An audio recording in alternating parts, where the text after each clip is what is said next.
sangat dipengaruhi oleh, kelahiran kelahiran yang dilahirkan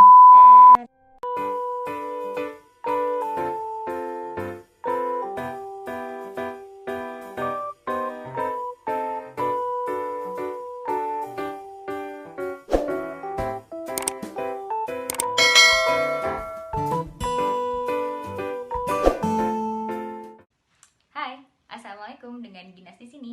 Teman-teman, di video ini saya akan mencoba menjelaskan materi dinamika kependudukan disertai dengan PowerPoint-nya. Nah, tapi karena kalau misalnya dibuat satu video full nanti akan terlalu banyak makan waktu, makanya video tema ini akan saya bagi menjadi 3 part. Di setiap partnya bisa teman-teman langsung cek aja description box-nya. Di situ akan saya simpen link untuk download PowerPoint, RPP dan juga LKPD. Jadi tanpa berlama-lama kita langsung aja yuk saksikan videonya. Pembahasan modul dinamika kependudukan. Oke, pada kesempatan kali ini kita akan bahas dua subtema dulu. Yang pertama tentang faktor dinamika kependudukan dan yang kedua adalah mobilitas penduduk.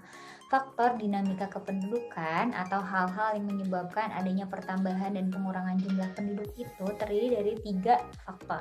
Pertama, natalitas atau kelahiran, mortalitas atau kematian, dan yang ketiga perpindahan atau migrasi. Nah, teman-teman diingat istilah lainnya karena yang biasanya muncul di soal itu adalah istilah dari kelahiran, biasanya natalitasnya, mortalitasnya, dan migrasinya. Diingat baik-baik. Oke, langsung aja teman-teman alihkan pandangannya ke bilah sebelah kiri. Ya, oke, yang paling atas ada faktor pertama, kelahiran. Kelahiran atau natalitas ini dibagi lagi ke dalam 2 sub. Ada pronatalitas, yang kedua antinatalitas. Yang pro dulu, yang mendukung adanya peningkatan jumlah kelahiran. Nah, ini ada pernikahan dini, ada kualitas kesehatan yang baik, anggapan banyak anak banyak rezeki, dan kemudian adanya keinginan memiliki anak laki-laki. Kita bahas yang pernikahan dini dulu. Kenapa pernikahan dini berpotensi untuk menambah jumlah atau angka kelahiran? Pernikahan dini itu kita asumsikan adalah pernikahan yang terjadi untuk perempuan ya di bawah usia 21 tahun. Nah, kita ambil contoh, ada namanya si Bunga.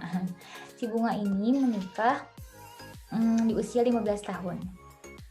Nah, artinya kenapa bisa jadi faktor pronatalitas adalah ketika si Bunga yang usianya 15 tahun ini dilihat dari kemampuan dia atau enggak potensi dia untuk memiliki keturunan adalah misalnya ya, kalau perempuan kan ada masa menopause tuh. Kita ambil masa menopausnya itu 50 tahun. Dari si Bunga pertama nikah 15 tahun ke 50 tahun, berarti ada berapa tahun? 35 tahun. Dia punya kurun waktu 35 tahun, punya kesempatan yang lebih lama untuk memiliki keturunan dibandingkan dengan perempuan yang nikahnya, kita ambil si Citra misalnya nikahnya itu di usia 27 tahun. Nah, bandingin nih, tadi kan si Bunga berapa tahun? 35 tahun kesempatan dia untuk punya anak. Si Citra yang nikahnya 27 tahun ke 50 tahun, berarti ada berapa masanya perbandingan 27 ke 50? Ada 23 tahun. Si Bunga 35 tahun kesempatan punya anaknya, si Citra 23 tahun. Nah, artinya kan kesempatan si Bunga itu memiliki keturunan lebih banyak, lebih lama dibandingkan dengan si Citra tadi, sehingga diasumsikan pernikahan dini itu mampu memberikan potensi mempunyai anak yang lebih banyak gitu tah. Kebayang? Semoga ya. Next. Selanjutnya ada kualitas kesehatan yang baik. Artinya kalau laki-laki dan perempuan ini memiliki kesehatan yang baik, termasuk juga kesehatan reproduksinya baik, kesempatan untuk memiliki keturunan juga akan lebih baik dan banyak. Selanjutnya ada anggapan banyak anak banyak rezeki. Ini anggapan lahir sejak Indonesia masih pada tahap negara agraris, masih belum ada masih pendidikan masih masih kesempatannya masih sangat terbatas gitu, hanya untuk kalangan tertentu. Dimana kebanyakan masyarakat Indonesia pada kala itu adalah petani, keluarga petani gitu. Dimana kan kalau pertanian itu misalnya terlebih ketika memiliki luas lahan yang sangat banyak dan besar dan luas gitu misalnya, artinya juga butuh tenaga kerja yang lebih banyak, maka diarahkanlah mereka untuk memiliki misi dan keluarganya juga banyak banyak anak, karena agar banyak pihak yang mampu mengelola tanah warisan keluarga gitu, agar turun-temurun, ya kemudian atau enggak punya bisnis besar, artinya punya anak yang banyak juga agar mampu mengelola aset keluarga gitu.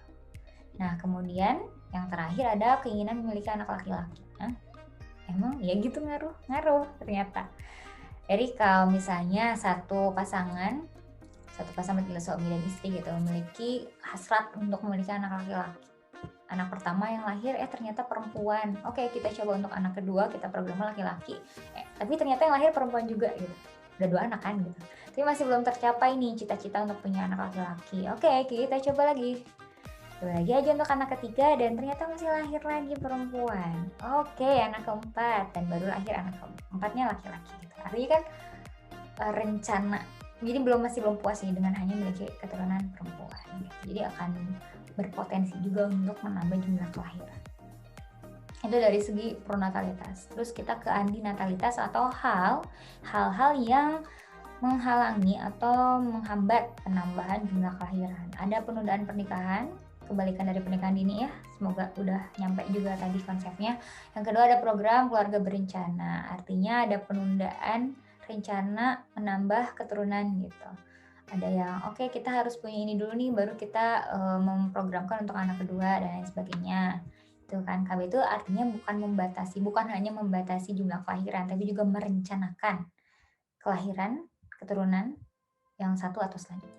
Terus ada lagi anggapan anak adalah beban, itu juga antinatalitas. Jadi kayak udah mulai mikir panjang, ternyata punya anak itu tidak murah, harus memikirkan juga tentang pendidikannya, bagaimana nanti kuliahnya, kalau punya anak banyak kira-kira mampu nggak ya kita menyekolahkannya gitu. Nah itu udah pemikiran-pemikiran seperti itu.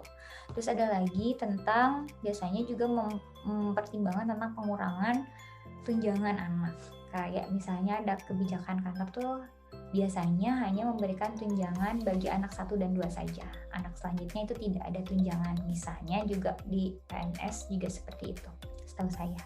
Mungkin kalau bisa dikoreksi, monggo langsung di komentar aja di kolom chat ya. Di kolom komentar maksud saya. Kemudian yang kedua ada kematian atau mortalitas. Oke, faktor kedua ini juga sama, ada pro-nya, ada antinatalitasnya. Yang pro mortalitas artinya mendukung adanya peningkatan jumlah kematian dalam satu komunitas penduduk. Ada apa aja? Ada kualitas, fasilitas, dan tenaga medis yang buruk, artinya bisa jadi kurang tenaga medisnya dibandingkan dengan jumlah masyarakat yang dilayani. Atau bisa jadi karena terlalu jauh, akses untuk mencapai vaskes itu terlalu jauh gitu. Itu juga menyebabkan adanya mortalitas. Terus yang kedua kemiskinan.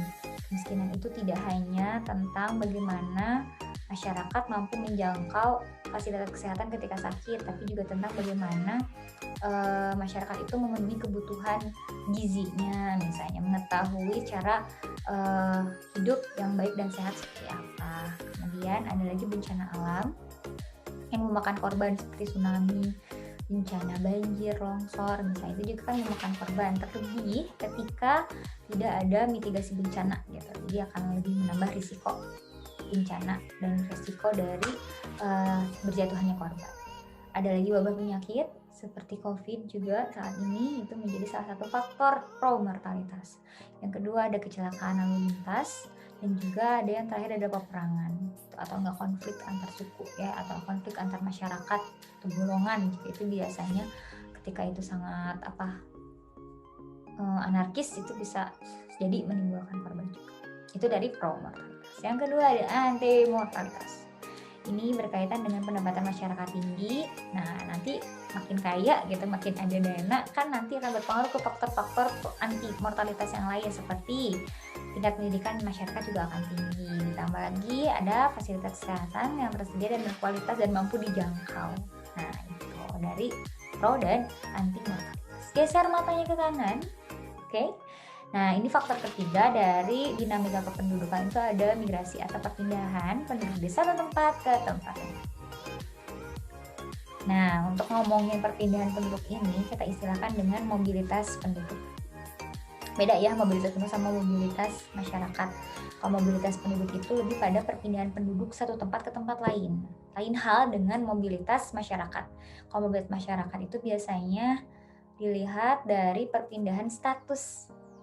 Ya, status misalnya dari pemulung naik jabatan jadi tengkulaknya misalnya jadi pengepulnya, kemudian atau enggak dari miskin menjadi kaya gitu, seperti atau enggak ayahnya hanya sekedar petani tapi anak-anaknya bisa jadi dokter, bisa atau enggak ada peningkatan lah gitu dalam status di masyarakat. Nah, yang akan kita bahas di bab ini adalah tentang mobilitas penduduk atau perpindahan penduduk dari satu tempat ke tempat yang lain.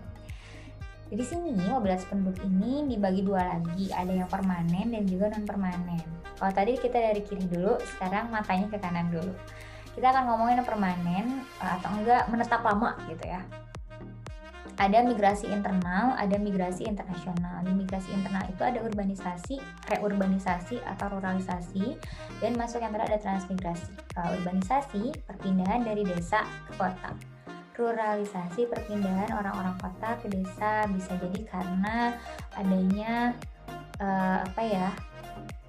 pengen misalnya pensiunan gitu, pengen pindah ke kota untuk orang kota pensiun kota pindah ke desa biar menikmati masa tua di tempat yang lebih nyaman, lebih sejuk misalnya, biar tiis ceuli herang panon kalau kata orang Sunda begitu. Nah, ada lagi tentang transmigrasi atau perpindahan penduduk dari satu pulau padat penduduk ke pulau lain yang lebih sedikit penduduknya. Itu kalau di internal dalam satu negara gitu ya. Nah, kalau migrasi internasional itu lebih pada perpindahan penduduk dari satu negara ke negara lain. Kita imigrasi, udah pasti tahu nih mah. Imigrasi itu misalnya ada penduduk WNA, orang WNA yang pengen tinggal di Indonesia, kemudian menetap dan jadilah WNI juga gitu ya. Nah, itu adalah imigrasi. Kalau imigrasi kitanya orang WNI yang pindah ke luar negeri gitu, menetap di sana, entah itu karena studi, kemudian lama studi nemu kerja di negara tujuan misalnya gitu, atau enggak nikah sama orang Abu Dhabi misalnya, menetap di sana, itu juga masuknya emigrasi. Itu menjadikan adanya pengurangan penduduk di negara asal kan. Nah, lagi emigrasi atau orang-orang emigran yang pindah balik ke negara asal, misalnya yang tadi dari Abu Dhabi pindah balik ke Indonesia, udah kaya mau buka bisnis aja di Indonesia misalnya, itu remigrasi. Terus yang kita geser matanya ke kiri ada non permanen. Kalau non permanen ini ada dua sih yang harus diakrabi lagi gitu ya si konsepnya. Ada komuter atau enggak ulang alik, kurang mah PP kalau kata orang Sunda PP pulang pergi gitu. Nah, si komutasi ini mobilitas penduduk pulang pergi dari satu tempat ke tempat lain atau enggak di satu kota ke kota lain tanpa menginap, artinya dalam satu hari itu. Misal orang Jakarta tapi kerja di Depok, kebalik deh, orang Depok tapi kerjanya di Jakarta gitu, setiap hari pulang pergi gitu, atau enggak ke Karawang misalnya, orang Bekasi kerjanya di Jakarta juga itu pulang pergi. Makanya difasilitasilah oleh pemerintah dengan adanya komuter lain agar memudahkan mobilitas para komuter ini gitu. Terus setelah ada komutasi, adanya sirkulasi. Kalau sirkulasi kan bukan sirkulasi udara ya, tapi ini sirkulasi penduduk gitu. Kalau sirkulasi penduduk itu jenis mobilitas penduduk dari satu tempat menetap sementara di tempat tujuan, kemudian kembali pulang ke tempat asal. Ini bagi teteh teman-teman yang boarding school misalnya atau enggak yang ngekos gitu.